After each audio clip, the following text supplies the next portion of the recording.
بسم اللہ الرحمن الرحیم۔ سورہ بقرہ رکوع 25 آیات 197 تا 210۔ الحج اشہر معلومات، فمن فرض فیہن الحج فلا رفث ولا جدال فی الحج وما تفعلوا من خیر یعلمہ اللہ وتزودوا فإن خیر الزاد التقوی واتقون یا اولی الالباب۔ لیس علیکم جناح ان تبتغوا فضلا من ربکم وإذا أفضتم من عرفات فاذكروا الله عند المشعر الحرام واذكروه كما هداكم وإن كنتم من قبله لمن الضالين ثم أفيضوا من حيث أفاض الناس واستغفروا الله إن الله غفور رحيم۔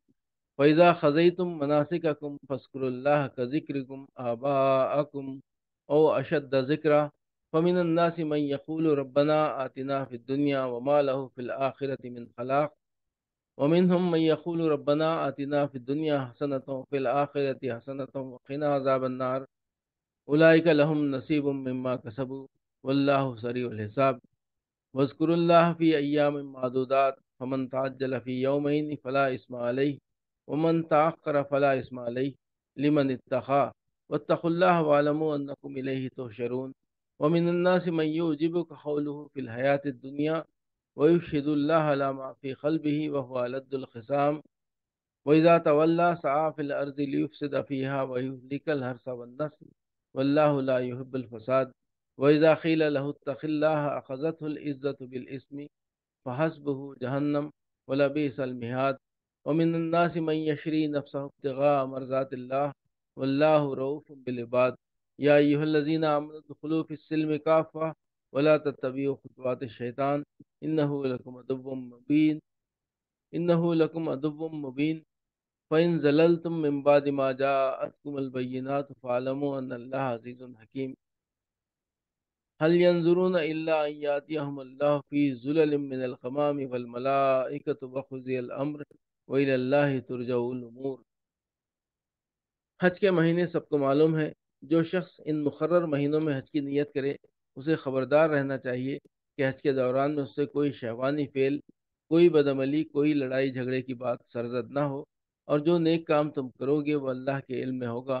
سفر حج کے لیے زاد راہ ساتھ لے جاؤ، اور سب سے بہتر زاد راہ پرہیزگاری ہے۔ پس اے ہوشمندو، میری نافرمانی سے پرہیز کرو، اور اگر حج کے ساتھ ساتھ تم اپنے رب کا فضل بھی تلاش کرتے جاؤ تو اس میں کوئی مضائقہ نہیں۔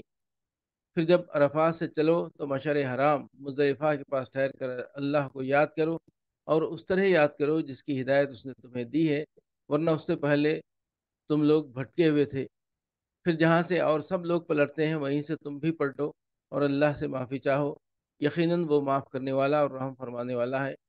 پھر جب اپنے حج کے ارکان ادا کر چکو تو جس طرح پہلے اپنے آباء اجداد کا ذکر کرتے تھے اسی طرح اب اللہ کا ذکر کرو، بلکہ اس سے بھی بڑھ کر۔ مگر اللہ کو یاد کرنے والے لوگوں میں بھی بہت فرق ہے۔ ان میں سے کوئی تو ایسا ہے جو کہتا ہے اے ہمارے رب ہمیں دنیا ہی میں سب کچھ دے دے، ایسے شخص کے لیے آخرت میں کوئی حصہ نہیں۔ اور کوئی کہتا ہے اے ہمارے رب ہمیں دنیا میں بھی بھلائی دے اور آخرت میں بھی بھلائی، اور آگ کے عذاب سے ہمیں بچا۔ ایسے لوگ اپنی کمائی کے مطابق دونوں جگہ حصہ پائیں گے، اور اللہ کو حساب چکاتے کچھ دیر نہیں لگتی۔ یہ گنتی کے چند روز ہیں جو تمہیں اللہ کی یاد میں بسر کرنے چاہیے۔ پھر جو کوئی جلدی کر کے 2 ہی دن میں واپس ہو گیا تو کوئی حرج نہیں، اور جو کچھ دیر ٹھہر کر پلٹا تو بھی کوئی حرج نہیں، بشرطے کہ یہ دن اس نے تقوی کے ساتھ بسر کیے ہوں۔ اللہ کی نافرمانی سے بچو، اور خوب جان رکھو کہ ایک روز اس کے حضور میں تمہاری پیشی ہونے والی ہے۔ انسانوں میں کوئی تو ایسا ہے جس کی باتیں دنیا کی زندگی میں تمہیں بہت بھلی معلوم ہوتی ہے، اور اپنی نیک نیتی پر وہ بار بار خدا کو گواہ ٹھہراتا ہے، مگر حقیقت میں وہ بدترین دشمن حق ہوتا ہے۔ جب اسے اقتدار حاصل ہو جاتا ہے تو زمین میں اس کی ساری دوڑ دھوپ اس لیے ہوتی ہے کہ فساد پھیلائے، کھیتوں کو غارت کرے اور نسل انسانی کو تباہ کرے۔ حالانکہ اللہ جسے وہ گواہ بنا رہا تھا فساد کو ہرگز پسند نہیں کرتا، اور جب اس سے کہا جاتا ہے کہ اللہ سے ڈر تو اپنے وقار کا خیال اس کو گناہ پر جما دیتا ہے۔ ایسے شخص کے لیے تو بس جہنم ہی کافی ہے، اور وہ بہت برا ٹھکانہ ہے۔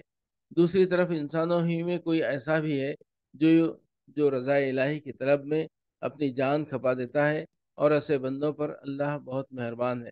اے ایمان لانے والو، تم پورے کے پورے اسلام میں آ جاؤ اور شیطان کی پیروی نہ کرو کہ وہ تمہارا کھلا دشمن ہے۔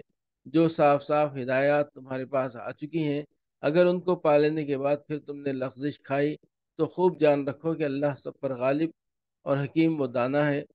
ان ساری نصیحتوں اور ہدایتوں کے بعد بھی لوگ سیدھے نہ ہوں تو کیا اب وہ اس کے منتظر ہیں کہ اللہ بادلوں کا چتر لگائے، فرشتوں کے پرے ساتھ لیے خود سامنے موجود ہو اور فیصلہ ہی کر ڈالا جائے؟